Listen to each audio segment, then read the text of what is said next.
Mais c'est pas possible, ça n'arrivera pas, ça n'arrivera jamais. Mais bien sûr que si, c'est possible. Tout est possible à celui qui croit.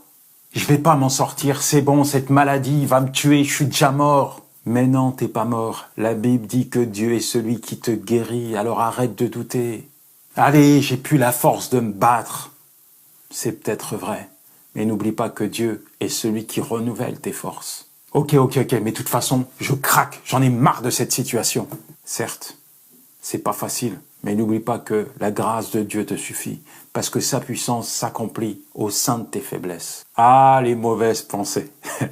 Mon ami, il faut que tu saches que dans ton cerveau, il y a une vraie bataille. D'un côté, il y a la parole de Dieu qui est censée animer toutes nos pensées, et puis d'un autre, il y a ces mauvaises pensées qui viennent polluer notre quotidien. Quelqu'un a dit un jour, l'homme est ce qu'il pense. Et tu peux pas le nier, dès qu'il y a quelque chose, une situation particulière à laquelle tu es confronté, ces mauvaises pensées font irruption, elles viennent squatter ton cerveau. Et tu sais quoi, si tu y prêtes attention, elles vont te faire la misère, te déstabiliser, t'accuser, te faire douter, elles vont marteler ta foi. Et là, pour toi, c'est le chaos, c'est le naufrage, tu pars à la dérive, c'est plus la vérité de la parole de Dieu qui te guide. Je me souviens de cette mission que j'ai effectuée en Guyane.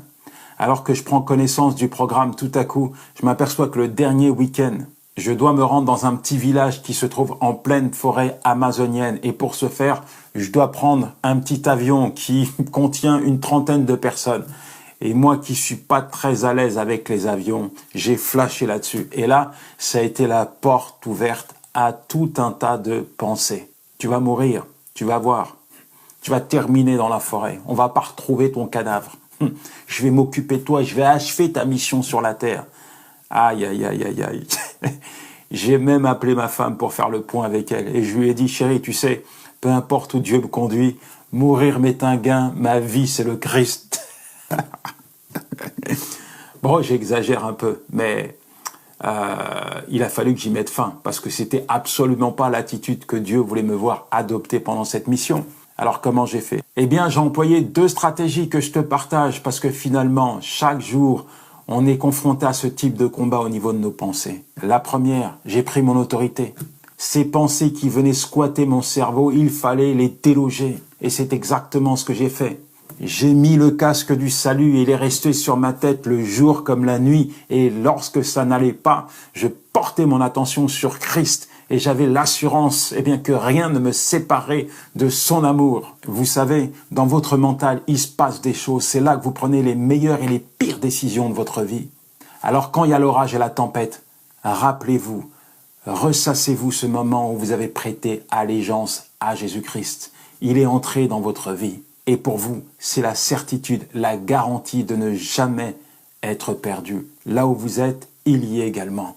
Deuxième astuce, j'ai saisi l'épée de l'esprit, la parole de vérité, la parole de Dieu afin de renouveler ma pensée. Dans la Bible, il y a plein de promesses que Dieu vous a faites.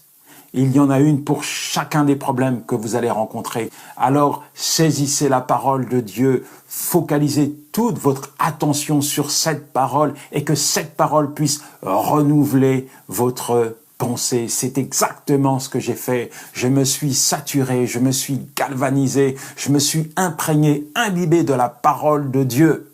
Et là, pour moi, tout a changé. J'ai pu monter de manière sereine dans l'avion afin d'effectuer ma mission. Et si vous regardez cette vidéo, c'est la preuve irréfutable que Dieu m'a gardé.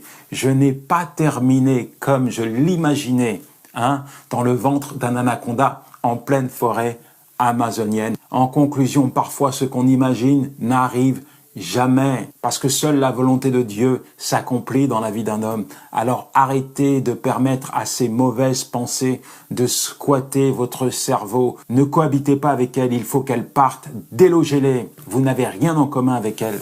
Et vous allez voir que quand la lumière de Dieu habite vos pensées, alors les mauvaises pensées, elles se dissipent. Soyez transformés dans le renouvellement de votre intelligence. Romains 12, verset 2.